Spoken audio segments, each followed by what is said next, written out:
बच्चों, आज हम पढ़ने जा रहे हैं पाठ 9 गांधी की यादें। गांधी जी की हमसे बहुत सारी यादें जुड़ी हुई है, तो आइए उन यादों के बारे में कुछ पढ़ते हैं कि गांधी जी की यादें किस तरह की थी, कैसे थे गांधी जी, कैसे उन्होंने हमारे देश के लिए इतना कुछ किया।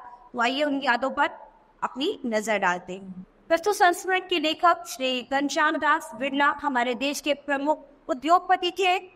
वे गांधी जी के बहुत निकट सहयोगी और मित्र भी रहे। गांधी जी जब दिल्ली आते थे तो प्राय बिरला हाउस में ही ठहरना पसंद करते थे। बिरला जी ने गांधी जी को बहुत निकट से देखा था। इस संस्करण में बिरला जी ने गांधी जी के जीवन के कुछ अनछुए पक्षों पर रहस्य घाटन किया है। तो कुछ उनके जीवन के अनोखे पत्ते जिनके बारे में आज हम यहाँ पर इस पाठ में पढ़ेंगे। गांधी जी से मेरा प्रथम संपर्क 1915 के जाओ में हुआ। वे दक्षिण अफ्रीका से नई दिल्ली आए थे और हम लोगों ने उनके शानदार स्वागत का आयोजन किया था।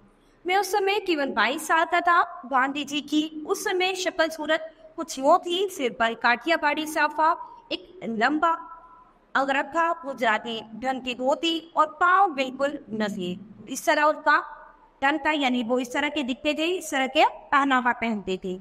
आप चित्र में देख सकते हैं तो गांधी जी कुछ इस तरह से दिखाई देते थे। मैं तस्वीर आज भी मेरी आंखों के सामने जो भी थी वो नाचती है। हमने कई जगहों पर उनका स्वागत किया। उनके बोलने का ढंग, भाषा और भाव बिल्कुल अलग के मान करते थे। तो क्या था, उनके बोलने का तरीका बाकी सबसे बिल्कुल अलग था, एकदम अनोखा। उनकी भाषा थी, उनके बोलने का ढंग एकदम अलग था। न तो बोलने में कोई जोश, न अतिशयोक्ति, न कोई नमक मिर्च, सीधी सादी भाषा और वह भी हिंदी। हर सभा में वे बात दोहराते थे कि मेरे राजनीतिक गुरु की आज्ञा है कि सब चीजों की मैं 2 साल तक अध्ययन करूं और चटपट अपनी राय न दूं। नरम मिजाज रोकने की यह प्रशंसा मुझे अफर थी और साथ ही गांधी जी की स्पष्ट नीति कुछ असर भी करती थी। गांधी जी को मैंने संत के रूप में देखा, राजनेता के रूप में देखा और मनुष्य के रूप में देखा। मेरा ख्याल है कि अधिकतर लोग मुझे संत या नेता के रूप में ही पहचानते हैं। तो इन्होंने गांधी जी को सभी रूपों में देखा, राजनेता के रूप में भी, मनुष्य के रूप में भी और संत के रूप में भी। लेकिन अधिकतर लोग उन्हें संत और राजनेता के रूप में ही पहचानते हैं। मैं न तो उनकी राजनीति का अनुगामी रहा और न उनके पीछे साधु बना। इसलिए जिस रूप ने मुझे मोहित किया वह उनका मनुष्य रूप ही था। तो क्या था कि यहाँ पर जो लेखक है वो उनके केवल मनुष्य रूप से ही मोहित हुए थे। वे किस तरह के मनुष्य थे यह मैं बता सकता हूँ, क्योंकि लोग उन्हें या तो महात्मा के रूप में जानते हैं या नेता के रूप में। मनुष्य के रूप में उन्हें जानने वाले गिने चुने लोग हैं। तो बहुत कम लोग हैं कि उन्हें केवल मनुष्य के रूप में जानते हैं। सब लोग उन्हें या तो नेता के रूप में जानते हैं या फिर महात्मा के रूप में जानते हैं। मुमकिन है कि पाठकों को उनका मनुष्य रूप जानने में दिलचस्पी हो। यहाँ पर लेखक कहना चाह रहे हैं कि मैं चाहता हूँ कि आप सभी भी उनके मनुष्य रूप को जानने में थोड़ा दिलचस्प हो, आपको भी इतना ही आनंद आए जितना वो बताने में आनंद ले रहे हैं। गांधी जी कमाल के आदमी थे। राजनीतिक नेता की हैसियत से वे अत्यंत व्यवहार कुशल तो थे ही, किसी से मैत्री कर लेना यह उनके लिए चंद मिनटों का काम था। तो क्या था, वो बहुत ही अच्छे आदमी थे। किसी से भी मिलना जुलना, मित्र बनाना उनका मृत्यु का काम था और बहुत ही अच्छे स्वभाव के आदमी थे। वित्तीय राउंड टेबल कॉन्फ्रेंस के लिए जब वे इंग्लैंड गए थे तो उनकी कट्टर दुश्मन सैमुअल हॉर्ड ने उनकी ऐसी मैत्री हुई कि अंत तक दोनों मित्र बने रहे। गांधी जी जिनसे वे मित्रता करते थे, छोटी छोटी चीजों में वे उनके गुलाम बन जाते थे।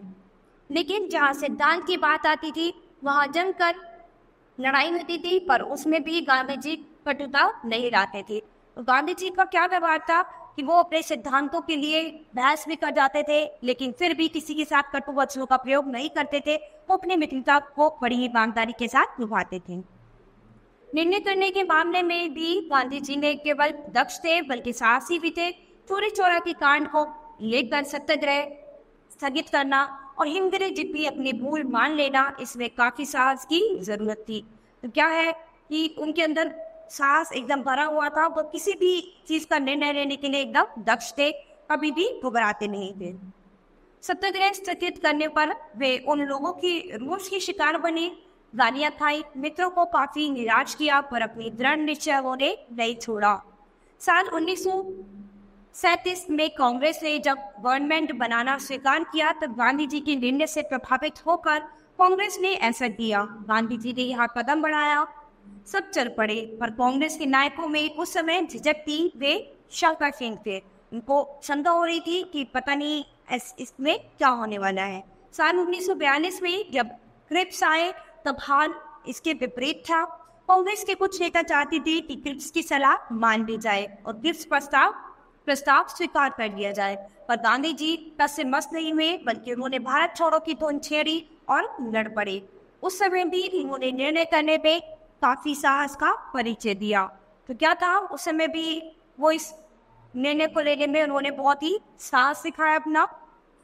उनमें आत्मीयता भी कूट कूट कर भरी थी। एक बात की बात है, जाड़े का मौसम था, गांधी जी दिल्ली आए थे। उनकी गाड़ी सुबह 4 बजे स्टेशन पर पहुंची। मैं उन्हें लेने गया, पता चला कि 1 घंटे बाद हुई जाने वाली गाड़ी से वे अहमदाबाद जा रहे हैं। मैंने पूछा, एक दिन ठहर कर नहीं जा सकते? उन्होंने कहा, जाना आवश्यक है। मैं निराश हो गया। उन्होंने फिर पूछा, क्यों? मैंने कहा, घर में कोई बीमार है, मृत्युशैया पर है, आपके दर्शन करना चाहती है। गांधी जी ने कहा, मैं भी चलूंगा। मैंने कहा, इस जाड़े में ले जाकर मैं आपको कष्ट नहीं दे सकता। जाड़ा इतना था, तो उन्होंने कहा, पीछे जाड़े में मैं आपको ले जाकर यहाँ से कष्ट नहीं दूंगा। उन दिनों मोटरें भी खुली होती थी, जाड़ा और ऊपर से हवाएं चल रही थी, पर उनके आग्रह के बाद मैं लाचार हो गया। मैं उन्हें दिल्ली से कुछ 15 मील दूर ले गया। वहाँ उन्होंने रोगी से बात कर दी और दिल्ली छापने पर अपनी गाड़ी पकड़ी। मुझे आश्चर्य हुआ कि इतना बड़ा आदमी मेरी जरा सी प्रार्थना पर कड़ाके के जाड़े में इतना कष्ट उठा सकता है। तो यहाँ लेखक को बहुत ही खुशी हुई कि इतना बड़ा आदमी जो है वो मेरी छोटी सी प्रार्थना पर इतनी ठंड में, इतनी कड़ाके की ठंड में मेरे साथ इस तरह यहाँ पर चला आया है। पर यह उनकी आत्मीयता थी। मृत्युशैया पर सोने वाली वह मेरी धर्मपत्नी थी। तो जो मृत्युशैया पर सोने वाली थी वो कौन थी? वो उनकी धर्मपत्नी थी। गांधी जी को जब गोली लगी, उस समय पे पिलानी में था। करीब 6 बजे कॉलेज के छात्र दौड़ते हुए आए और उन्होंने रेडियो की खबर बताई कि किस तरह गांधी जी चल बसे। तो जब ये खबर सुनी है उन्होंने कि गांधी जी को किसी ने गोली मार दी है, तो क्या है, कॉलेज की सभी छात्र जो है बाहर दौड़ रहे थे। रेडियो के माध्यम से सबको पता चला तो कि गांधी जी जो है वो चल बसे है। सन्नाटा छा गया। मैंने रात में ही वापस आने की ठानी, पर तय हुआ कि सुबह वायुयान से जाने पर जल्दी पहुंच सकेंगे। तो उन्होंने पहले तो सोचा कि वो रात को ही वहां से निकलेंगे, लेकिन उन्होंने फिर निश्चय किया कि सुबह वायुयान से यानी सुबह हवाई जहाज से वो निकलेंगे तो जल्दी पहुंच जाएंगे। सोया, पर रात भर बेचैनी रही। ये पहुंचा तो बापू को पड़ा पाया, वही प्रसन्न मुद्रा, वही क्षमा भाव, वही मुस्कान। वो क्या है, उनके फेस पर उस समय भी इसी तरह से मुस्कान थी, वही क्षमा भाव था, वही प्रसन्न मुद्रा उनके फेस से झलक रही थी। पर अब तो वह भी देखने में नहीं आएगी। एक दीपक बुझ गया, पर हमारे लिए रोशनी छोड़ गया। तो वो दीपक जो था उस दिन सदा के लिए बुझ गया, लेकिन हमारे लिए आज भी अपनी रोशनी छोड़ गया है। हम आज भी उनकी रोशनी से क्या है, अपने आप को, अपने जीवन को सुंदर बना सकते हैं। उनकी बातों को, उनके विचारों को, उनके सिद्धांतों को अपने जीवन में अमल कर सकते हैं और अपने आप को अच्छा बना सकते हैं। तो यह गांधी जी के बारे में लेखक कुछ कहना चाहते थे, उनकी यादें जो थी उनके मन में वो आपके साथ बांटना चाहते थे। तो यहाँ पर गांधी जी की कुछ ऐसी यादें थी, उनका ऐसे विचार थे, वो बहुत ही सादे और सच्चे इंसान थे, जिसको लेखक ने यहाँ पर इस पाठ में बताया है। तो बच्चों, ये पाठ हमारा यही खत्म होता है। अब हम अपनी नई क्लास में मिलेंगे अपने नए पाठ के साथ। धन्यवाद।